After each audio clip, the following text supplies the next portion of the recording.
నమస్తే. Welcome to our channel. Senior journalist Bharadwaj గారు ఉన్నారు. వారితో మాట్లాడదాం. సార్ నమస్తే సార్. నమస్తే. పంచాయతీ అటవీ శాఖ మినిస్టర్‌గా ఉన్న పవన్ కళ్యాణ్ గారిని శాఖ మార్చే అవకాశాలున్నాయి చంద్రబాబు నాయుడు గారు అనే న్యూస్ వస్తుంది సార్. నిజంగానే శాఖ మార్చే అవకాశాలున్నాయా? ఏపీలో ఈ రకమైనటువంటి స్పెక్యులేషన్ ఏపీ సెక్రటేరియట్‌లో నడుస్తోంది. హ్మ్. అంటే ప్రభుత్వ ఉద్యోగుల మధ్య ఈ చర్చ నడుస్తోంది. ఓకే. కారణం రామనారాయణ రెడ్డి గారి చేతుల్లో దేవాదాయ శాఖ ఉంది ఇప్పుడు. దేవాదాయ శాఖ మంత్రిగా ఉన్నారాయన. హ్మ్. అయితే ఆయనే స్వయంగా నాకు అంటే 75 సంవత్సరాలు వయసయింది. అందుకని నేను ఈ శాఖని నిర్వహించలేకపోతున్నాను కాబట్టి నాకు అటవీ శాఖ లాంటిది ఏదైనా ఇచ్చేస్తే ప్రధానంగా కింది స్టాఫ్ మీద ఆధారపడి నడుస్తుంది. నేను కేవలం పర్యవేక్షణ ఒకటే చేస్తాను అక్కడ హ్మ్. అని తనకు తానే ఆ శాఖ నుంచి అటవీ శాఖకి మారాలని అనుకుంటూ ముఖ్యమంత్రి గారికి ఒక సంకేతం పంపించారు అనే మాట ఒకటి వినిపిస్తోంది. హ్మ్. ఇది అధికారిక సమాచారం కాదు. Okay sir. వినిపిస్తున్న సమాచారం హ్మ్. మాత్రమే. హ్మ్. అలాగే ఈ నేపథ్యంలోనే దేవాదాయ శాఖ ఉద్యోగుల నుంచి వినిపిస్తున్న మాట ఏంటంటే ఈ మధ్య కాలంలో 2-3 సందర్భాల్లో దేవాదాయ శాఖకి సంబంధించినటువంటి ఫైల్స్ పవన్ కళ్యాణ్ గారు తన ఆఫీసుకు తెప్పించుకుని దేవాదాయ శాఖ అధికారులతోనే హ్మ్. తెప్పించుకుని వాటికి సంబంధించిన వివరాలు అడిగి తెలుసుకుని ఆ ఫైల్స్ ఎవరికి అప్పచెప్పాలో ఆయనే చెప్పినట్టుగా ఒక మాట సర్క్యులేట్ అవుతుంది. నిజానికి ఈ ప్రచారం అక్కడి నుంచి మొదలైంది. దేవాదాయ శాఖ ఓకే నుంచి సార్. మొదలైంది. హ్మ్. అంటే యాక్చువల్‌గా మేము దేవాదాయ శాఖ మంత్రితో కదా కలవాల్సింది. హ్మ్. మధ్యలో పవన్ కళ్యాణ్ గారికి ఎందుకు వివరణ ఇస్తున్నాం మనం అని అక్కడ మొదలైంది స్పెక్యులేషన్. హ్మ్. అంటే దేవాదాయ శాఖ పవన్ కళ్యాణ్‌కి అప్పచెప్పబోతున్నారేమో అని. హ్మ్. దేవాదాయ శాఖ పవన్ కళ్యాణ్‌కి అప్పచెబితే బావుంటుంది అనే ఒక అభిప్రాయం ఆ మధ్య కాలంలో బయట నుంచి చాలామంది ప్రకటించారు. అవును సార్. అంటే ఏ సందర్భంలో అనగా అది తిరుమల తిరుపతి ప్రసాదాలకు లడ్డు. సంబంధించి హ్మ్. అక్కడ నెయ్యి కల్తీ జరిగింది అనే గొడవ హ్మ్. జరిగినప్పుడు ఈయన ప్రాయశ్చిత్త దీక్ష అనే పేరుతో అక్కడ హడావిడి చేశాడు. అవును సార్. చేసి సనాతన ధర్మము ఇవన్నీ మాట్లాడాడు ఆయన. హ్మ్.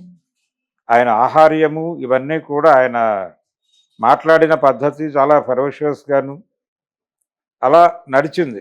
ఒక హ్మ్. కొంచెం ఉగ్ర స్వరూపంలో కనిపించాడు ఆ రోజున పవన్ కళ్యాణ్ గారు. హ్మ్. అందుకని ఈయన చేతుల్లో దేవాదాయ శాఖ పెట్టేస్తే చాలా పటిష్టంగా ధర్మం సనాతన ధర్మం వర్ధిల్లుతుంది అన్న లెవెల్‌లో చాలామంది మాట్లాడేశారు. హ్మ్. ఈ సందర్భంగా సనాతన శాఖ అనేది ఒకటి ఏర్పాటు చేసి దానికి ఆయన్ని మంత్రిని చేసినా బానే ఉంటుందని కొంతమంది సెటైర్‌లు కూడా వేశారు. హ్మ్. అయితే ఫైనల్‌గా ఇది జరిగిపోయిన తర్వాత ఆయన కొంచెం దేవాదాయ శాఖ వ్యవహారాల మీద ఎక్కువ శ్రద్ధ చూపిస్తూ తరచూ దేవాదాయ శాఖకు సంబంధించిన కమిషనర్లని వీళ్ళని పిలిచి హ్మ్. ఆ ప్రాంతంలో దేవాలయాలకు సంబంధించి అంటే ముఖ్యంగా కార్తీక మాసంలో ఆయన ఈ దేవాదాయ శాఖకు సంబంధించిన వ్యవహారాల్లో ఎక్కువ జోక్యం చేసుకున్నట్టుగా దేవాదాయ శాఖ విభాగం తాలూకా ఉద్యోగుల నుంచి వినిపించినటువంటి మాట. Okay sir. అంటే చాలా దేవాలయాల్లో ఈ కార్తీక మాసంలో అభిషేకాలు ఇవన్నీ చేస్తున్నారు. హ్మ్. బానే ఉంది. కానీ ధూపదీప నైవేద్యాలకు నోచుకోని దేవాలయాలు కూడా కొన్ని చాలా ఉన్నాయి కాబట్టి ఇక్కడ వచ్చేటువంటి ఆదాయాన్ని కొంత డైవర్ట్ చేసి ఆ ఆలయాలకు పంపించి ఏది కార్తీక మాసం వరకు హ్మ్. పంపించి కార్తీక మాసం అంతా ప్రతి శివాలయంలోనూ ధూపదీప నైవేద్యాలు ఘనంగా ఉండేలాగా ఏర్పాట్లు జరగాలి. దానికి సంబంధించిన ఫండింగు మీరు మీరు బాధ్యత తీసుకుని పంపించాలి. ఎక్కడి నుంచి పంపించాలి? డబ్బు వస్తున్నటువంటి ఆలయాలు ఇప్పుడు కాళహస్తి ఇలాంటివి ఉన్నాయి. అవును సార్. ఈ ఆలయాలకు ఎలాగూ డబ్బు వస్తుంది కాబట్టి ఈ డబ్బుల నుంచి మీరు అటు డైవర్ట్ చేయండి అని ఆ ఫైల్స్ మీద ఆయనే స్వయంగా సంతకం పెట్టినట్టుగా కూడా ఒక హ్మ్. మాట బయటకొచ్చింది. హ్మ్. హ్మ్. ఈ సందర్భంగా ఈ స్పెక్యులేషన్ మొదలయ్యి ఆయనకి శాఖ మారుస్తున్నారు అనే మాట వినిపిస్తోంది. ఈ శాఖ మారుస్తున్నారు అనే మాట వినిపిస్తున్న టైంలోనే ఆనం రామనారాయణ రెడ్డి గారు ఏం ఆలోచిస్తున్నాడు మరి ఆయన హర్ట్ అవ్వాలి కదా. ఇంతకు ముందే ఒక వివాదం జరిగింది అక్కడ. అంటే పవన్ కళ్యాణ్ గారు పిఠాపురంలో మాట్లాడుతూ ఆ రాష్ట్రంలో జరుగుతున్నటువంటి కొన్ని వ్యవహారాల మీద ఆయన కొంచెం తీవ్రంగా స్పందిస్తూ హోంశాఖ మంత్రి ఏం చేస్తున్నారు, ఒకవేళ నేనే గనక హోంశాఖ తీసుకుంటే పరిస్థితులు చాలా తీవ్రంగా ఉంటాయని ఆయన ఒక వార్నింగ్ ఇచ్చాడు. దాని మీద రకరకాల గొడవలు జరిగినాయి. అవును సార్. ఇప్పుడు దేవాలయాలకు సంబంధించిన వ్యవహారాల్లో ఆయన నేరుగా జోక్యం చేసుకుంటున్నట్టుగా వార్తలు వస్తున్నాయి. మరి ఈ సందర్భంగా ఆనంద్ రామనారాయణ రెడ్డి గారు హర్ట్ అవ్వాలి కదా. ఆయన హర్ట్ అయి ఓపెన్గా మాట్లాడి ఉండాల్సింది, కానీ మాట్లాడలేదు. ఆయన సైలెంట్గా ఉన్నాడు, మాట్లాడటం లేదు, ఆయనకు రిపోర్టు చేయటం లేదు అని కమిషనర్ల మీద కూడా ఆయన ఎక్కడ సీరియస్ అయినటువంటి దాఖలాలు కూడా కనిపించడం లేదు. కాబట్టి ఆయన స్వచ్ఛందంగా ఈ శాఖ నుంచి తప్పుకుని అటవీ శాఖకి షిఫ్ట్ అవ్వాలని స్వయంగా తనే ముఖ్యమంత్రితో చెప్పినట్టుగా ఒక వార్త ప్రచారంలోకి వచ్చేసింది.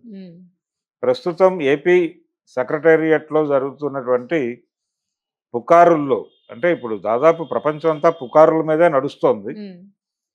ఏపీ సెక్రటేరియట్ చుట్టుపక్కల సర్క్యులేట్ అవుతున్నటువంటి పుకార్లలో కొంచెం సెన్సేషనల్ పుకార్ అయితే ఇదే. దేవాదాయ శాఖ నుంచి రామనారాయణ రెడ్డి గారు తప్పుకుంటున్నారు, ఆ పదవి పవన్ కళ్యాణ్ గారిని వరిస్తోంది. అటవీ శాఖని ఈయన నుంచి తప్పించి దానికి రామనారాయణ రెడ్డి గారిని మంత్రిగా చేసేటువంటి ప్రయత్నాలు జరుగుతున్నాయి. రెండోది, అంటే ఇది ఒక సెక్షన్ మాట్లాడుతోంది, రెండో వైపు అటవీ శాఖ కూడా పవన్ కళ్యాణ్ దగ్గరే ఉంచి రామనారాయణ రెడ్డి గారి వయసు రీత్యా ఆయనకి ప్రస్తుతానికి విరామం ఇచ్చి ఆయన ఎమ్మెల్యేగా కొనసాగుతాడు. ఈ టర్మ్ వరకు కొనసాగుతారు, అప్పటికి 80 వచ్చేస్తుంది ఆయనకి. కాబట్టి ఈ టర్మ్ వరకు ఆయన గౌరవప్రదంగా అలా ఉంచాలి అనేది అనుకుంటున్నట్టుగా ఒక వార్త.